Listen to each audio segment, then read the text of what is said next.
Te habla Ricardo Serrano en una nueva transmisión para este canal, su canal, tu canal de YouTube, Un Venezolano Informa, en la que sin duda alguna el epicentro noticioso es qué pasará.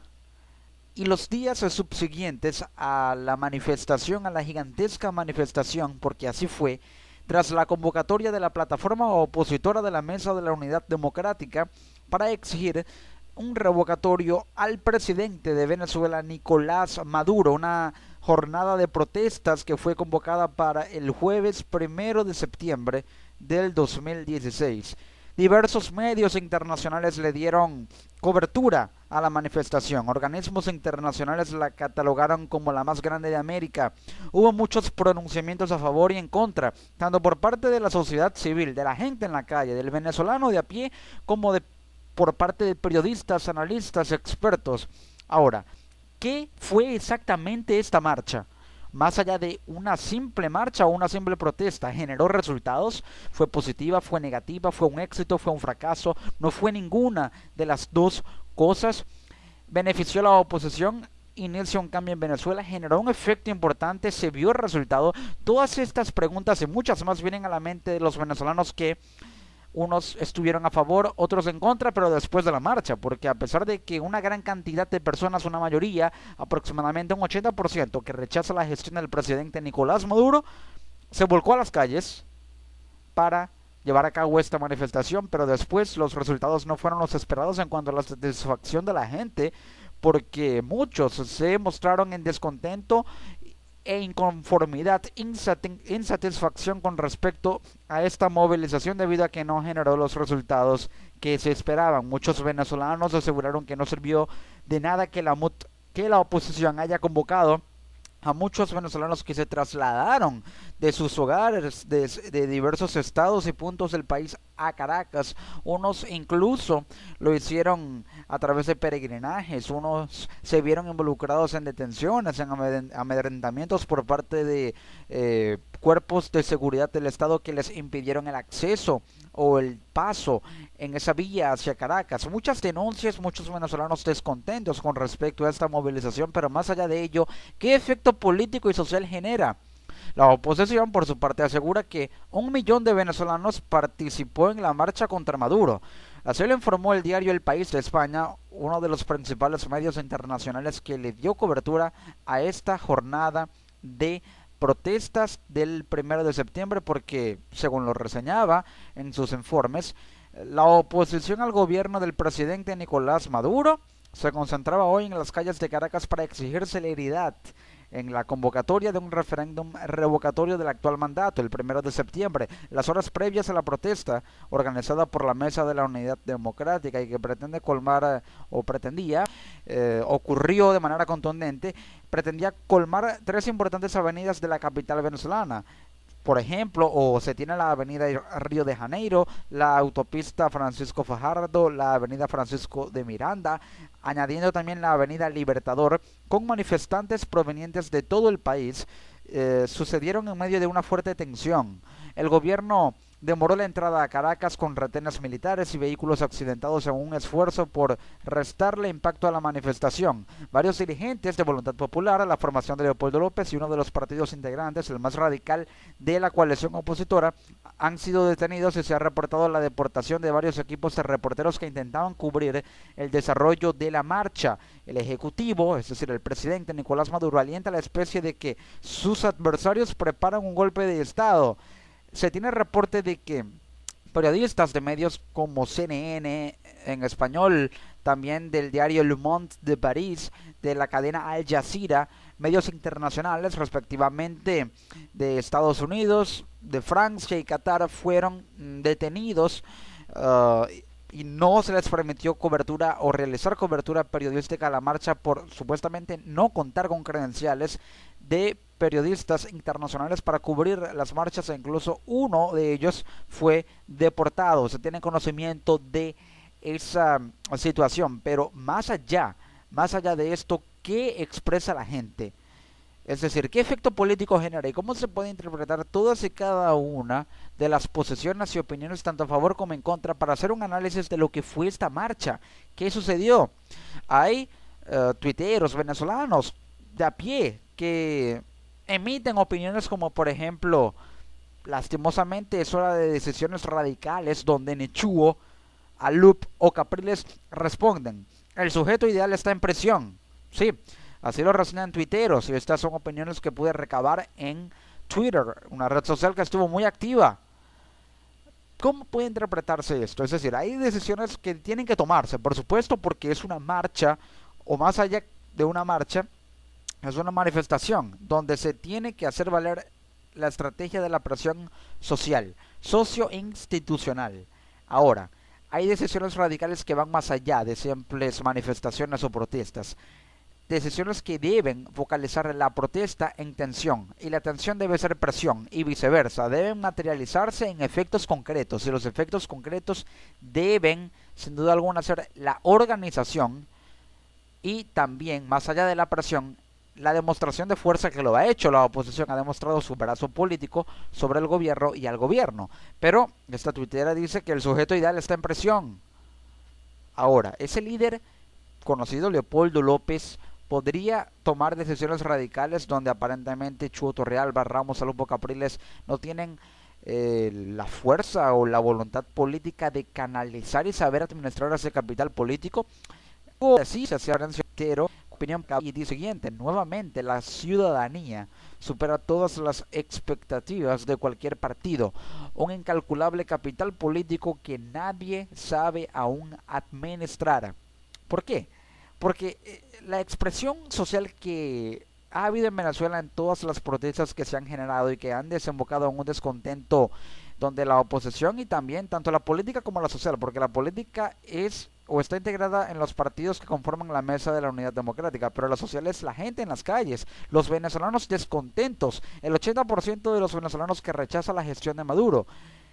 Han mostrado el brazo político, esa es la oposición social, han mostrado el músculo, y ese músculo es el capital político que aún la oposición no ha sabido administrar. ¿Por qué? Porque no se trata únicamente de llevar a cabo manifestaciones que no han dado resultados concretos, porque muchos venezolanos se quejan y reprochan que esta manifestación del 1 de septiembre sirvió únicamente para convocar a mucha gente a Caracas, tomarse fotografías, convocar a un cacerolazo nacional a las 8 de la noche y a posteriores manifestaciones los días 7 y 14 de septiembre. Ya estarán analizando esa agenda que anunció la Mesa de la Unidad Democrática. Entonces el capital político es el apoyo que tiene la oposición, y ese apoyo es el descontento social que se vuelca a las calles, cuando incluso muchos venezolanos faltaron aún porque no podían trasladarse a Caracas, o simplemente, a pesar de oponerse al gobierno, no decidieron participar en la manifestación. Ese capital político es lo que la MUD debe canalizar en presión que se cierna o pueda cernirse sobre las instituciones. Allí radica la principal estrategia. Chuo Torrealba dijo: el 14 de septiembre tomaremos todas las capitales de Venezuela. La presión podría funcionar, pero si fuese en cada gobernación. Esto por lo menos visto desde el punto de vista de lo que la MUD tiene planeado como estrategia. Sí, la Mesa de la Unidad Democrática convocó para el 7 de septiembre a una protesta en el CNE, protestas nacionales en cada sede del CNE, pero la principal obviamente en el CNE matriz en Caracas, en el Consejo Nacional Electoral, para exigir una fecha de la recolección del 20% de las firmas que va a activar el referendo revocatorio contra el presidente Nicolás Maduro. Convocó para protestas en cada capital del país, de cada estado de Venezuela, para el 14 de septiembre, es decir, en 2 semanas más, 7 de septiembre y 7 días después, una semana después, 14 de septiembre, protestas en cada capital del país, después de estas protestas en la sede del Consejo Nacional Electoral. Ahora, la agenda debe centrarse en la presión institucional, sin duda alguna. Por supuesto, ahora pareciera que la oposición no entiende que la presión debe ser sobre las instituciones, ya que el gobierno no tiene apoyo, no tiene tanta fuerza de la sociedad civil, pero sí controla las instituciones y tiene las instituciones a su favor, como el Tribunal Supremo de Justicia, el Consejo Nacional Electoral, tiene todo el poder ejecutivo a su favor, los ministerios, las sedes clave. Y la marcha en Caracas, a pesar de concentrarse en las principales avenidas y autopistas de la capital, debería basarse en una estrategia de distribución de masas que se dirija a cada entidad institucional, llámese Tribunal Supremo de Justicia, Consejo Nacional Electoral, Ministerio Público, para que de esa manera haya presión sobre cada institución, gobernaciones en cada estado del país, fuese clave para la movilización y protesta convocada para el 14 de septiembre. Debe basarse, y la oposición ha anunciado una agenda de posteriores manifestaciones que van a aumentar la presión o en teoría deberían aumentar la presión para que se pueda canalizar el capital político, y el capital político se basa o debe basarse en poder administrarlo utilizando esa presión sobre las instituciones, porque vuelvo y repito, lo reitero una y otra vez, pareciera que la oposición no entiende que la presión debe ser sobre las instituciones, porque el gobierno no tiene apoyo popular, solo un 20% de la población lo respalda, pero sí tiene y controla las instituciones. Es por ello que en Venezuela pareciera haber dos escenarios de cambio político únicamente, dos. El primero, la realización de un referendo revocatorio este año, 2016, o una implosión social. Pero si se cierra la vía democrática, queda un solo escenario, y creo que la respuesta es más que obvia. He recabado la opinión también de tuiteros que aligan cosas como esta, y cito: la gente que después de hoy, es decir, 1 de septiembre, apoya ciegamente a la MUT no tiene nada que criticarle a un chavista devoto. Es decir, el personalismo político, la devoción política a un partido o el apoyo incondicional a un partido no debe basarse en, de alguna manera, buscar caudillos, buscar líderes mesiánicos al más puro estilo de Chávez en el PSV, o Leopoldo López en Voluntad Popular, o llámese la MUT también, o la oposición. No apoyar ciegamente al partido, como lo haría un chavista, sino apoyar la causa de cambio. Pues por ello que la oposición tiene un apoyo y ha logrado más que nunca canalizar y tener ese apoyo, no porque se ha ganado los votos o se ha ganado ese apoyo con su agenda partidista o un proyecto país, sino por el descontento hacia el gobierno. Es decir, el rechazo al gobierno, la impopularidad del gobierno ha hecho que la oposición gane apoyos, porque la gente ya no apoya al gobierno, la mayoría de Venezuela no está de acuerdo con el gobierno. Es por esto que la oposición debe saber aprovechar ese momento de oportunidad, o ese oportuno beneficio político, para tener buen timing político, es decir, buen cálculo político, administrar los tiempos y canalizar la presión de manera tal que cada manifestación pueda ser sobre las instituciones, masas distribuidas, bien organizadas, exigir celeridad, llevar petitorios en documentos a cada institución para que la presión sea directa. Y la presión directa sobre las instituciones del Estado permitirá canalizar o también organizar una estrategia que se base en aislar al Estado, llegando a sus instituciones para que no tenga maniobra o margen de acción política o radio de acción política, y el gobierno se vea obligado a claudicar ante una oposición, yendo a un diálogo, haciendo concesiones o de alguna manera admitiendo que debe y es imperativo lograr un referendo revocatorio para un cambio político, aunque claramente el gobierno venezolano actual no soltará el poder. Es por ello que podría, de no haber revocatorio, y no quiero ser alarmista, vaticinarse un escenario de implosión social, en el cual se podría generar una escalada de tensiones que llevara los niveles de ingobernabilidad a estadios tan altos que esto devendría, sin duda alguna, en un estado fallido, y que la sociedad civil se vuelca a las calles para impulsar un cambio por una vía no democrática, no pacífica, sí con intención política, pero a través de un estallido social, implica sin duda alguna un sacrificio no político, humano, que habría en Venezuela literalmente. Quiero destacar aseveraciones muy importantes por parte de un colega periodista, Carlos Guerrero, @SRVenezolano, repito, SRVenezolano en Twitter para quienes quieran consultarlo, Carlos Guerrero, y es importante analizar estas aseveraciones. ¿Por qué? En diversos tweets informaba este colega periodista varias conjeturas con respecto a la movilización a la que llamó a la MUT, varias acotaciones, y quiero destacar una por una. Primero, y cito: en su primer momento, la MUT dejó claro que la toma de Caracas sería constitucional y pacífica. 2. La misma MUT reiteró en sus diversas ruedas de prensa y comunicado que la toma de Caracas no era ir a Miraflores. Estas dos primeras aseveraciones son muy importantes porque mucho se habló acerca de que la oposición tenía pensado llevar a cabo un golpe de Estado y el gobierno así lo alegaba.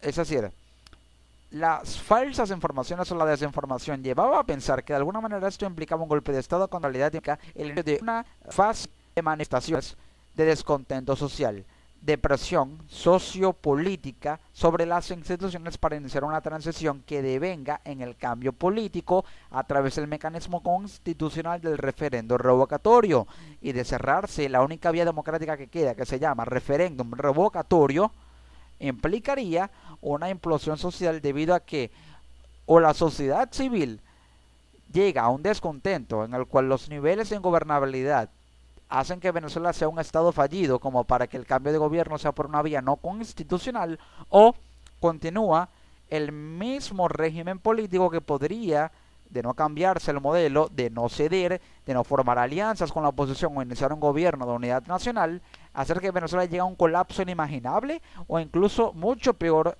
o incluso el doble de peor de lo que actualmente está viviendo desde el punto de vista económico, social, político, de seguridad, y para usted de contar porque hay diversos focos de crisis en Venezuela. Otra acotación muy importante de este colega periodista, @SR venezolano, Carlos Guerrero: la oposición ha dejado claro que la salida de Maduro debe ser apegada a la Constitución y no a cualquier locura. 4. Se advirtió que el 1S, el 1 de septiembre, no sería el fin del actual régimen, sino una demostración de fuerza y presión. Por supuesto, la salida de Maduro debe estar apegada a la Constitución si no se quiere un sacrificio humano. Esto implicaría una salida por la vía del revocatorio, un sacrificio político que se basa en mucha presión a expensas de saber que el gobierno no va a ceder posiciones. Por supuesto, demostrar fuerza y presión es la clave para todo cambio político, pero no puede haber fuerza y presión sobre un ente que se muestra recio, coactivo y totalmente radical a ceder. Nunca cederá. Es por ello que la vía para que pueda ceder el gobierno es a través del mecanismo del sufragio directo, mediante un referendo revocatorio, mediante un derecho constitucional que le da un fuero jurídico, político, constitucional al pueblo para revocar un mandato, ya que de no ser así, la vía sería cualquiera, menos una democrática, pacífica y constitucional. 5. Fue reiterativo el llamado a no caer en rumores y provocaciones obviamente malintencionadas. 6. Se insistió en no crearse falsas expectativas sobre el 1S, pues el camino no era ir a Miraflores. Es decir, muchos esperaban una especie de implosión social a partir de este día. No. Es el inicio de una fase de tensión sociopolítica, de presión también, para demostrar la fuerza que originará un cambio a través del referendo revocatorio. Otros tuiteros emitían opiniones como por ejemplo esta: creo que aquellos que desde su comodidad piden que otros venezolanos sean carne de cañón son más tiranos que los tiranos. Es decir, sin duda alguna no debe haber inamovilidad, debe haber actividad constante y activismo también. Y el activismo social pasa porque la presión política sobre las instituciones sea saber organizarse. Y la organización debe pasar porque la distribución de las movilizaciones no sea uniforme, sea múltiple en cada institución para que haya un verdadero cambio. Este colega periodista, @SR venezolano, Carlos Guerrero, también me acotaba que hay quienes quieren un cambio, pero su único plan de acción es crear más caos, pero quedarse en las redes y hacer del juego al gobierno. Finalmente, insisto en tomar acción, dejar las redes y dar el ejemplo de lucha. Es decir, muy importantes acotaciones que se basa en el activismo político, desde llevar a cabo una manifestación en la que haya pancartas, en la que haya demostraciones pacíficas de descontento para que no surjan focos de violencia. Es por ello que la estrategia del 7 de septiembre debe ser una movilización dirigida al CNE con un petitorio formal, documentado, de exigencia por parte del pueblo con respecto a la celeridad en el proceso de referendo revocatorio de la fase del 20% y la del 14 de septiembre, si la oposición quiere saber administrar ese capital político, protestas movilizaciones hacia cada gobernación de cada capital, de cada estado de Venezuela. Por ello insisto en que la presión debe ser sobre las instituciones porque el gobierno no tiene apoyo, pero sí controla las instituciones. Se observa sin duda alguna un escenario en el que el gobierno claramente no va a ceder, y sin duda alguna de haber una implosión social, y ojalá me esté equivocando, de alguna manera podría darse una situación en la que el gobierno aplique la coacción para apresar y arrestar a líderes de la oposición política. Pero lo que no puede hacer ni este gobierno ni ningún gobierno del mundo es apresar o arrestar a una oposición social, que es el pueblo, porque hay que distinguir entre oposición política y oposición social, y pareciera que el cambio en Venezuela es mucho más propenso a ser originado y realizado y materializado por la oposición social, es decir, por el pueblo en la calle, que por la oposición política, que es un grupo de hombres y mujeres, o más hombres que mujeres, concentrados en una coalición de partidos llamada Mesa de la Unidad Democrática, conformado por partidos de nombre Primero Justicia, Voluntad Popular, Acción Democrática, y con figuras políticas específicas y contadas, cuyos nombres son Henry Ramos Alup, Enrique Capriles, Freddy Guevara, Henry Falcón, o hasta incluso el encarcelado líder opositor y mártir Leopoldo López. Por ello, la estrategia de la oposición podría ser convocar a facciones inferiores del estamento de la coalición del partido, es decir, a las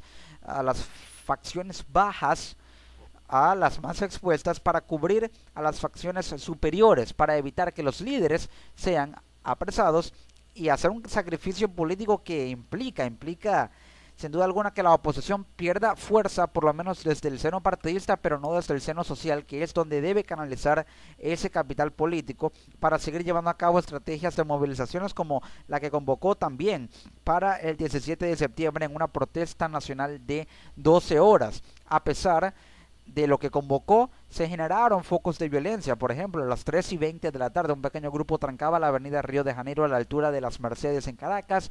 Se generaron enfrentamientos entre los manifestantes y la policía en la Francisco Fajardo en Caracas, y activistas y líderes de la oposición, en este caso un líder de Voluntad Popular, el conocido y también diputado Freddy Guevara, tuiteaba importante información como esta, o opiniones que merecen ser analizadas, y lo haré. Gobierno, CNE, TSJ y FAN, Fuerza Armada, deben leer el mensaje de hoy. Queremos cambio en paz. Somos muchos y no seremos sumisos ante la violación de la Constitución. Esto claramente deja entrever que sí, la oposición tiene intención de hacer un llamado a las instituciones, pero no se basa o no es suficiente, por lo menos para la oposición, con llamar a las instituciones a que acepten el cambio, sino a presionarlas para que acepten ese cambio. Y también Freddy Guevara tuiteaba: mensaje a las Fuerzas Armadas, este pueblo quiere cambio en paz y cuenta con que ustedes no cumplan ninguna orden inconstitucional, revocatorio. Por supuesto, un mensaje a un estamento militar que está controlado y que blinda al Poder Ejecutivo de que no aplique la coacción, es decir, que no reprima las protestas, es sin duda alguna un petitorio muy utópico. Pero a pesar de ello, la lucha sigue, como lo decía Freddy Guevara, como lo tuiteaba: demostremos capacidad de resistir en paz. El 7S, protesta de 6 horas frente al CNE. 14 de septiembre, 12 horas de protesta pacífica nacional. Por supuesto, y lo reitero, para que la oposición pueda saber administrar ese capital político que le dará la llave de un cambio, es decir, debe sin duda alguna hacer que el 7 de septiembre la protesta en el CNE se base en un petitorio formal de presión, documentación, y la del 14 de septiembre, movilizaciones hacia cada gobernación de cada estado, de cada capital de cada estado de Venezuela por 12 horas, por supuesto, porque la oposición tiene el apoyo, pero no ha sabido canalizar el apoyo, no ha sabido originar el cambio político con tanto apoyo, porque no ha entendido que la presión debe ser sobre las instituciones para aislarlas y obligar al Estado a ceder posesiones o dar concesiones. Un articulista venezolano llamado Ángel Lombardi tuiteaba también lo siguiente: la oposición no debe olvidar que son mayoría porque el gobierno fracasó y quebró al país. Y sus explicaciones allí medio de todo el asunto. La oposición tiene el apoyo con el cual hoy en día cuenta porque el gobierno fracasó. El fracaso del gobierno fue el apoyo a la oposición. La mala gestión del gobierno, que ha quebrado el país prácticamente por sus políticas económicas cerradas, significó que la población se trasladó al otro extremo, buscando y depositando sus esperanzas en la administración política de un grupo o un partido político o una coalición de partidos sobre la cual el pueblo, la gente que rechaza al gobierno espera que sepa administrar ese capital político, pero que aún no lo ha hecho, porque no ha entendido la estrategia. Y no la ha entendido porque se ha demorado. Y se ha demorado porque tiene que saber, de alguna manera, jugar una carta más peligrosa. Debe saber tomar riesgos. Y ese es un punto importante por el cual la oposición no ha logrado generar un cambio, a pesar de que tiene y cuenta con este apoyo desde hace mucho tiempo, pero que hoy se ha manifestado en su máxima expresión y podría ser incluso mucho más, porque muchos venezolanos faltaron a la marcha en Caracas del 1 de septiembre, que podría incrementarse con el paso de los días y los 3 meses que quedan. ¿Por qué? Porque debe entender la oposición que la presión y la gente en la calle es la clave para originar el cambio. Y ese cambio pasa, sin duda alguna, porque entienda que al aislar al Estado, al aislar a las instituciones, se puede aislar al poder ejecutivo. Y si se aísla y se le da un golpe bajo con el referendo revocatorio, implicaría un cambio de gobierno y una transición que supondría nuevas elecciones y un cambio radical, por lo menos político, porque el económico tardará mucho en llegar en Venezuela. Ahora, ¿qué mencionaba Maduro con respecto a la toma de Caracas? Concretamente, sobre la marcha de la oposición, calificó a la movilización convocada por la MUD como un intento de golpe de Estado que su gobierno venció. A pesar de que afirmó que todo el mundo tiene derecho a manifestarse, dijo: lo que no tienen libertad es de convener una marcha en un golpe de Estado, más nunca un 11 de abril. Pero claramente triunfó el gobierno, a pesar de que censuró algunas transmisiones de las manifestaciones del 1 de septiembre. Es decir, de alguna manera el gobierno logró vencer una movilización que dejó claro que la mayoría o la supermayoría del país es de oposición al gobierno, no favorecedora a la MUD, no, en oposición al gobierno, porque la marcha del 1 de septiembre es el inicio de la demostración de que en Venezuela hay una oposición al gobierno, hay una oposición al actual régimen político, no un apoyo al partido de oposición, sino una oposición como tal al gobierno, que trata de materializarse o de reducirse en cuanto a la delegación y la representación política en un partido llamado Mesa de la Unidad Democrática, que también ha generado muchas decepciones. Acerca de la integridad física y de rumores de golpe de Estado, Maduro sigue su línea argumentativa. Dijo: si ustedes vienen o vieran que el presidente Nicolás Maduro le hicieron algo, váyanse a la calle en unión cívico-militar y hagan la revolución más radical. Hoy hemos derrotado a una intentona golpista que pretendía llenar de muerte esta bella Caracas. Ellos ahora dicen que no iban a dar un golpe de Estado. El 1 de septiembre no se ha acabado nada, ha empezado algo nuevo, que es la contraofensiva popular de calle, decía Maduro. Ahora, la posición radical del gobierno lo evidencia más como una facción política que no va a ceder posiciones. Esto lo deja peor parado frente a la comunidad internacional, porque todo gobierno que no acepte ceder el poder por el bien político, económico y social de un pueblo que está sumido en una crisis y en vías de llegar a un estado fallido como lo es Venezuela, se entiende como un gobierno que está aferrado al poder por motivos políticos que vienen de un seno partidista o de un grupo, de una élite burocrática. Y esto puede, de alguna manera, hacerle notar tintes de una especie de dictadura o régimen autoritario y totalitario de facto, que lo expone ante la comunidad internacional, lo aísla, le resta apoyos externos, incluso internos, que hacen que facciones dentro del partido le pidan la renuncia a Maduro, ya se ha sido conocido. Acerca de Henry Ramos Alup, ordenó Maduro una comisión especial nacional e internacional de juristas, psiquiatras y sociólogos para hacer un estudio de todas las amenazas y expresiones xenofóbicas de intolerancia, para incumbar una demanda formal como Estado venezolano para proteger el derecho a la convivencia contra Henry Ramos Alup por sus expresiones fascistas de odio, promotoras de la violencia. Es decir, el gobierno pretende ahora denunciar al líder opositor más prominente actualmente, que es Henry Ramos Alup. Y no es casualidad que haya hecho este anuncio antes del 1 de septiembre y lo haya ratificado el 1 de septiembre, porque el gobierno busca de alguna manera aislar y también reducir la prominencia del liderazgo político que ha ganado Henry Ramos Alup para dejar a la oposición sin una cabeza. Ahora, lo que debe entender el gobierno es que la oposición no se reduce a un líder o a un partido representado por un liderazgo fuerte como lo es el de Ramos Alup. Se reduce a millones de venezolanos que se manifestaron un 1 de septiembre en Caracas y de un 80% de los venezolanos que rechaza la gestión del propio Nicolás Maduro. Por ello, también pretende de alguna manera allanar la inmunidad parlamentaria a diputados de la Asamblea Nacional, entendiendo que es un fuero jurídico que puede solamente levantar la misma Asamblea Nacional, desconociéndola, y a pesar de que actúa en paralelo con el organismo del TSJ para anular jurídicamente y políticamente a la Asamblea Nacional, que ha catalogado como fallida, fracasada, de espaldas al país, antipopular, una asamblea en desacato, autodisuelta. Entonces busca coartar el poder público en el cual la oposición tiene representación, pero aún así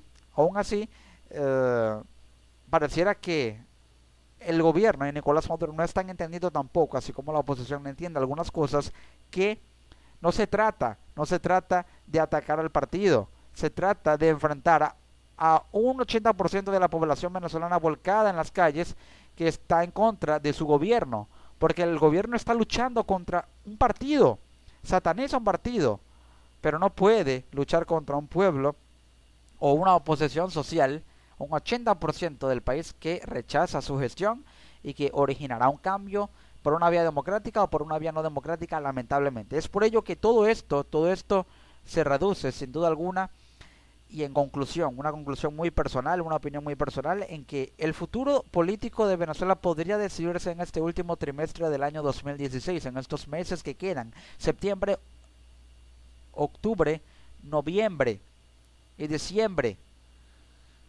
En este último trimestre, octubre, noviembre y diciembre. ¿Por qué? Porque sin duda alguna, si no hay un referendo revocatorio en 2016, ya no habría posibilidad de un cambio de gobierno, sino un cambio de presidente, pero del mismo modelo. Y esto devendría en un descontento social que llevaría a una vía no democrática si la tensión llega a crecer tanto que podría hablarse de una implosión o un estallido social sin precedentes en Venezuela para el año 2017. Así se resume, o se analiza y se entiende qué pasó, qué fue esta marcha, por qué hubo descontento, qué debe hacer la oposición, por qué la oposición se equivoca en algunas cosas o en varias, por qué el gobierno también lo hace, cuál es la estrategia de la oposición y cuál es la del gobierno, pero al parecer ambos fallan. Aquí se trata ya de un pueblo que está en contra de un gobierno, no de un pueblo que está a favor de un partido que es contrario al gobierno, sino de un pueblo contra un gobierno que al radicalizarse más da la posibilidad de que mientras más ataque a los líderes opositores, más aumenta el descontento, ya no solamente por motivos económicos, sino por motivos políticos, y más aumenta sin duda alguna esa fuerza de cambio, de protesta, de insurrección, basada en el artículo 350, al cual se apega el pueblo de Venezuela, y que sin duda alguna implicará un cambio, ya sea por el revocatorio o por una implosión social, pero el cambio que Venezuela clama a gritos, y lo ha demostrado el 1 de septiembre, se centra en el artículo 350, que insisto, o por un revocatorio o por una implosión social se va a materializar para originar posiblemente un cambio de gobierno. El pueblo de Venezuela, fiel a su tradición republicana, a su lucha por la independencia, la paz y la libertad, desconocerá cualquier régimen, legislación o autoridad que contraríe los valores, principios y garantías democráticos o menoscabe los derechos humanos. Así están las cosas en Venezuela. Ha iniciado una fase de tensiones, de presión, que determinarán el futuro del país en este último trimestre por una vía democrática. Fuera de 2016 podría ocurrir cualquier cosa, menos estable vía de la democrática para un cambio de gobierno y una transición política en Venezuela. Así están las cosas en Venezuela. Les ha hablado Ricardo Serrano. Nos encontramos en una próxima transmisión. Ha iniciado posiblemente no un cambio concreto, pero sí una fase de tensiones, de presión, que llevarán inminentemente a un cambio político en Venezuela por dos escenarios: referéndum revocatorio o implosión social. Así están las cosas.